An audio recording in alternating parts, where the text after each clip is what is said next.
I know what everyone expects from you and me.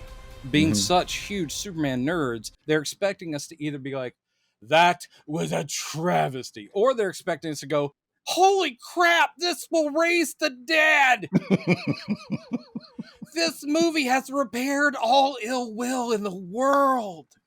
Everybody's friends now. Yeah. And actually, I think that anyone, well, I mean, people can get caught up. Me and you have definitely spent several episodes of our podcast just being very effusive and excited, and nothing took that excitement away. And I was I was sitting there just like going, come on, man, come on. No, I have a feeling that you and I are probably, I'm really curious to hear what your notes are. Well, I will say this. This is what I said to John. I went to see it with my pal John. I loved that with an asterisk. Here's the thing. I think you can love this movie, and I think you can obviously love Superman and love this movie and still walk away with it where the things I mean, not things I hated, but things that I was like, Yeah. So what's hilarious is at the very end, before the first button, I did just look at John, and I was like going, I loved it. And he's like, yeah, I mean, it was great. And I was like going, with an asterisk. He's like, what? Where? I was like, and I said, you know what problem I would have with it? And he's like, no. And then I told him, and he's like, dude, that is so you. Ugh. Yeah. Ugh. I just want to say to the people who, because some of you people watching this aren't going to be able to see it until Friday. Yeah. And I know a lot of you have been waiting or ever. What we So Chad and I will do it through puppetry. A lot of you have been waiting for us to review this, and I really appreciate y'all's patience with us. Yeah. And I don't want to ruin y'all's experience for it. And I know we both have notes on the film. I think we can safely say I loved it. Highest recommend. Yes. Highest recommend. I will say this, all the things that I have notes for are things I know I'm not going to have long-term problems with. This is a movie I'm going to come back and watch again and again. Yes. I want to watch it again right now, but I can't. I have tickets for Friday. Oh, you bastard. Well, I mean, Chad and I saw this early because it was part of the Amazon Prime like special screening, and everyone loved it. I had little nitpicks, but it felt like Superman in all the right ways. Another thing I'll say without spoiling is that something I said to John, I wonder if you agree, is I said that is the closest live action comic book movie I've ever seen to the feel of a comic book. Yes. And he's like, what about the MCU? I'm like, well, obviously the MCU is great, but it's interpreting it for film. And you can look at Endgame and Infinity War and go, look at all those characters. That is the Marvel universe, and it's amazing. But it doesn't feel like the comics. It just feels like that's a culmination of that cinematic universe. This felt like the comics. I said the only thing that's gotten close to this is the Spider-Verse movies. The animated Spider-Verse movies are definitely comic book movies because they can do anything. Yeah. This one felt like they could do anything. And you're sitting there going like, I didn't think I would see that. You know, whatever I'm not wanting to spoil. I'm like, wow, they put that in there? Jesus, it's great. One of the aspects I think that's really going to surprise people, even if you've seen the trailer, that James Gunn really wants you to get the feeling that, this is a comic book universe, and crap like this happens every day. People are used to seeing it, and it's just the way that world is. And it takes a while for that to sink in when you're watching. You're like, oh, okay, this is like you're looking around at the reactions of people on the screen. I guess this is kind of normal. Also, the fact that it's a comic book universe, and the fact that while there are stakes, and there are a couple of moments where you're like, damn. It still feels like a comic book world where this isn't a big spoiler because you guys all saw the trailer where Superman's taking out the Raptors with his heat vision. They purposely show them hitting the ground, and they purposely show them moving.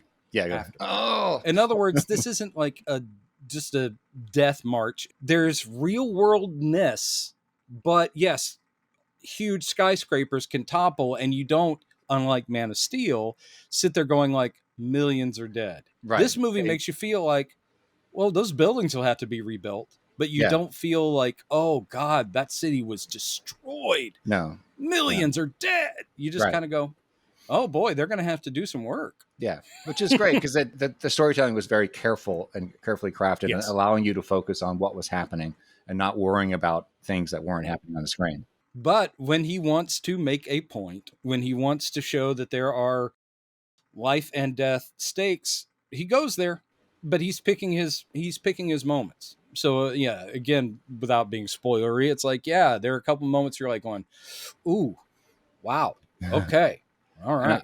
I will say, I think everybody nailed it in their performances. There isn't Everybody one. nailed it. I mean, I Everybody just want nailed it. more of them. That's my only complaint with a lot of it. Is like I want more Perry.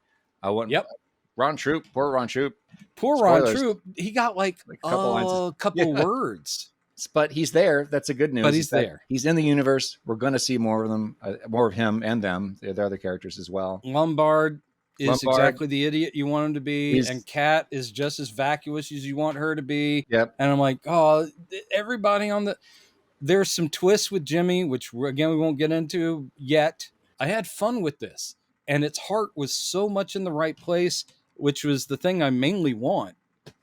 And it's there. The sincerity is there.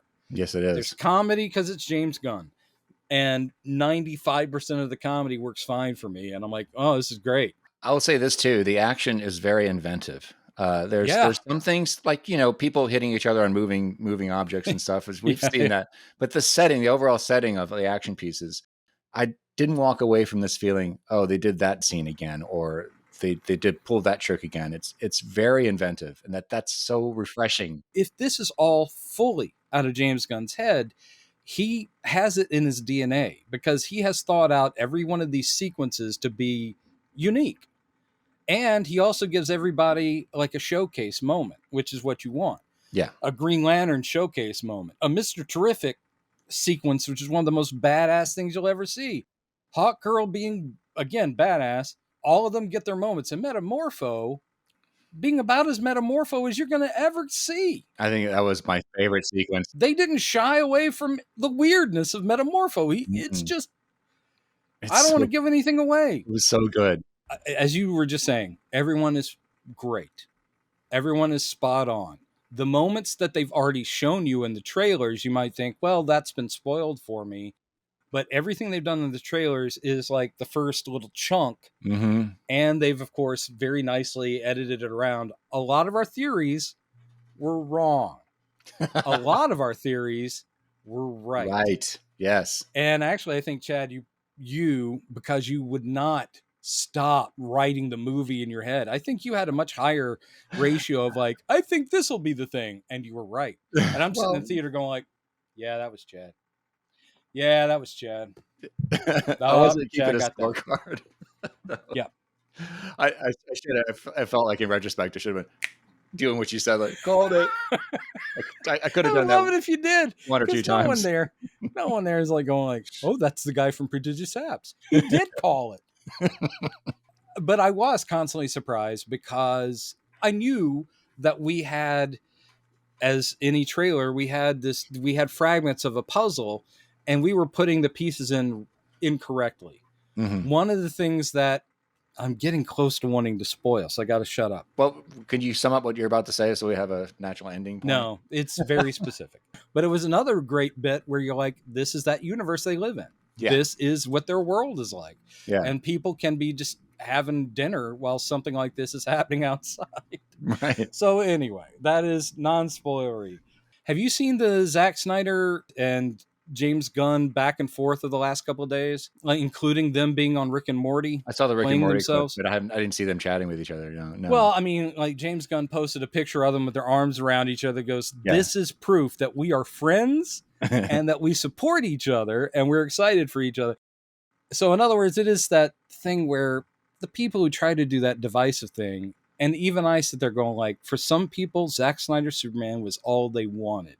And if that's the case, you have your movies. There's a couple, 3 of them, enjoy. But this feels like course correction. And I know that Gunn did not sit down to say, what did Zack do? I'm going to do the exact opposite.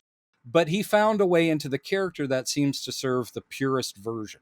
And that's what I really want. Things have been changed and tweaked. You know, I mean, he's taking from here and here. There's All-Star Superman. There's Silver Age. There's even golden age nods and stuff. And I'm like, I love all that.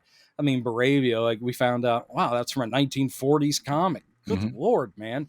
So all that stuff is dealt with and it's tweaked, but it feels closer to Superman than anything since Christopher Reeve.